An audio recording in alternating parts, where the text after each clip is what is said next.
दानी पेड़, दानी मतलब देने वाला, देने वाला को दानी कहते हैं, और लेने वाला, दान लेने वाला जो है हमेशा वो लेते रहता है। तो पेड़ जो है वो हम लोगों को क्या क्या देता है? ऑक्सीजन, एक जीवनदायिनी हवा जिसको हम लोग लेते हैं और जिसके बिना हम जीवित नहीं रह सकते। और फिर हम लोग जो छोड़ते हैं कार्बन डाइऑक्साइड, उसको पेड़ ले लेता है ना, ताकि वातावरण शुद्ध रहे। लकड़ी नाव बनाने के लिए, घर बनाने के लिए, और भी जलावन के लिए बहुत सारी चीजें हैं जिसके ऊपर हम निर्भर करते हैं। फिर फल, जड़ी बूटी, फिर क्या, छाया। उसके बाद जो है हमको ये सब पेड़ देने के बाद भी हमसे कुछ लेता नहीं है। तो एक पेड़ था, वह एक छोटे लड़के को बहुत प्यार करता था। लड़का रोज पेड़ के पास आता, उसकी शाखाओं से झूलता, यहाँ जैसे ये लड़का है ना वैसे उसके फल खाता, और फिर पेड़ के साथ लुका छिपी खेलता, और जब थक जाता था तो पेड़ के छांव में सो जाता था। लड़का पेड़ से बहुत प्यार करता था और पेड़ भी बहुत खुश था। पेड़ को एक साथी मिल गया था। समय बीतता गया, लड़का जवान हो गया। अब वह पेड़ के पास खेलने नहीं आता था। पेड़ अकेले दुखी होता। जब लड़का एक दिन आया तो पेड़ बहुत खुश हुआ। जब लड़का बड़ा हो गया तो आने नहीं लगा, तो बड़ा दुखी रहने लगा, अकेला हो गया फिर से। और फिर जब लड़का आया बड़ा होके तो बड़ा खुश हुआ कि अरे फिर से मेरा दोस्त आ गया। लेकिन दोस्त तो बड़ा हो गया, अब तो कोई मतलब नहीं रहे तो आएगा ही नहीं। तो जो है वो आया और कहा कि मुझे कुछ पैसों की ज़रूरत है, मैं बहुत सी चीज़ें खरीदना चाहता हूँ, क्या तुम मुझे कुछ पैसे दे सकते हो? तो पेड़ ने कहा कि पैसे तो हैं नहीं मेरे पास, और पेड़ आदमी थोड़ी है कि पैसा कमाएगा। लेकिन बोला कि तुम मेरे फल तोड़ लो, इसको बाजार में बेच दो, तुमको पैसा मिल जाएगा। तो जो है वो फल उसका सारा तोड़ लिया और ले गया, और जो है बेच दिया और पैसा कमा लिया। लेकिन पेड़ फिर भी खुश था अपना सारा फल दे के भी। फिर वो नहीं आने लगा, पैसा मिल गया, क्यों आएगा भाई, फिर कोई ज़रूरत होगा तब ना आएगा। तो कई साल बाद फिर वो लड़का जो है युवक हो गया था और बड़ा हो गया, और वो जो है उसके पास आया, पेड़ के पास, और बोला कि मेरी शादी होने वाली है, मुझे एक घर चाहिए, क्या तुम मुझे घर दे सकते हो? उसने पेड़ से कहा। पेड़ ने कहा कि मेरे पास घर तो नहीं है, लेकिन तुम मेरी शाखाएं काट लो। शाखाएं मतलब ये डाली, शाखाएं काट लो और तुम उससे घर बना लेना। उसके बाद जो है युवक उसकी शाखा को काट के ले गया। अब सिर्फ तना बचा है। तना किसको कहते हैं? इस पार्ट को। ये सब तो वो काट के ले गया, तना बच गया। उसके बाद जो है फिर भी पेड़ खुश था और लड़का फिर चला गया। फिर बहुत दिन तक नहीं आया।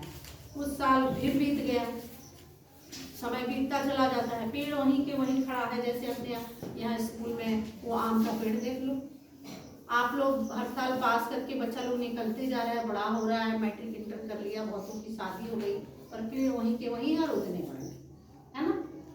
तो फिर वो पेड़ वहीं पे खड़ा था, और एक दिन वो फिर से आया, और इस बार जो है वो एक अधेड़ उम्र का आदमी बन गया था, यानी कि 40+, 40 से पार।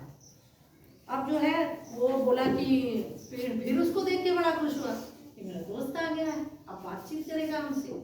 लेकिन नहीं, वो फिर मतलब से ही आया था, और जो है बोला कि मुझे एक नाव चाहिए, तुम मुझे एक नाव दे सकते हो? तो बोला कि नाव तो हम नहीं दे सकते, लेकिन मेरा ये तुम तना काट लो, ये मोटा रहता है ना, तो उसको काट लो और तुम नाव बना सकते हो।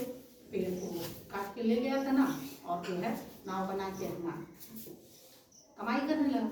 लेकिन पेड़ फिर भी खुश था।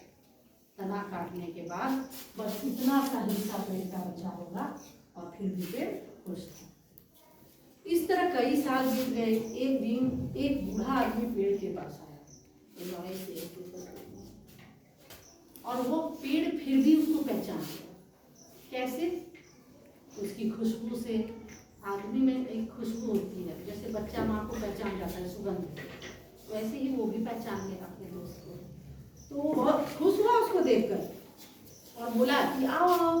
तो बोला कि अब मैं तुम्हें बहुत कुछ देना चाहता हूँ, लेकिन मेरे पास अब कुछ बचा नहीं है, तो अब मेरे फल नहीं बचे जिनको तुम खा सको, मेरी शाखाएं नहीं बची जिन पर तुम लटक सको, मेरा तना नहीं बचा जिस पर तुम चढ़ सको, बताओ मैं तुम्हें क्या दूं।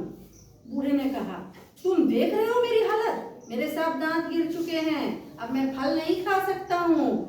अब मेरी उम्र शाखाओं पर झूलने की नहीं है, पर और ना ही मुझे पेड़ पर चढ़ने का दम है, मुझे बस आराम से बैठने की जगह चाहिए। तो फिर पेड़ बोला, तो आओ मेरे ठूंठ पर बैठ जाओ। तो वो वहाँ बैठ गया और पेड़ फिर भी खुश था, और जो है आदमी फिर भी खुश था। पता है क्यों? क्योंकि जो हमेशा लेने की आदत रखता है खुश कभी नहीं होता है, उसको कभी संतोष नहीं होता है, और इसलिए आदमी को संतोष नहीं है और इतना जंगल काटते जा रहा है, और हम लोग सोच रहे हैं गर्मी तो बढ़ रही है। और पेड़ क्यों खुश था? उसकी तो सब दिन देने की आदत है, वो कभी गुस्सा नहीं करता है आदमी। अगर गुस्सा करता होता तो जिस दिन पहला पेड़ काटा होगा कोई आदमी, उसी दिन गुस्सा दिखा देता है, लेकिन गुस्सा नहीं करता है। उसका काम है देना, और देने की आदत है उसकी, तो वो देते चला जाता है। और हम लोगों की आदत है लेने की, सिर्फ लेते हैं, मांगने की आदत, सिर्फ मांगते रहते हैं। तो अब हम लोगों को क्या करना है? पेड़ को क्या लौटाना है? जो हम लोगों को इतना दे रहा है हवा, जो अभी हम लोग देख भी नहीं पा रहे हैं कि हम लोग कुछ ले रहे हैं, लेकिन हरदम हम लोग कुछ ले रहे हैं, ऑक्सीजन हरदम ले रहे हैं, और इससे हम लोग बच नहीं सकते हैं। तो हम लोगों को क्या करना पड़ेगा? आप लोगों को पेड़ लगाना होगा, और पेड़ सिर्फ लगाना नहीं, जो पेड़ लगा हुआ है उसको बचाना होगा। ऐसा करेंगे आप लोग? हाँ। तो जैसे विद्यालय में ही बहुत सारा पेड़ पौधा आप लोग लगाए हैं, आप लोग पानी देते हैं ना, ऐसे ही रोड के किनारे भी कई बार हम देखे हैं सरकार जल जीवन हरियाली मिशन में पौधा लगाती है, लेकिन वो ज़्यादा दिन बच नहीं पाता, इसलिए क्योंकि पब्लिक उस पर ध्यान नहीं देता है। उसको लगता है सरकार का काम है, उसी को करेंगे। नहीं, वो लगाया जरूर है, लेकिन हम लोगों को उसकी सुरक्षा करनी है ना। चलिए, धन्यवाद।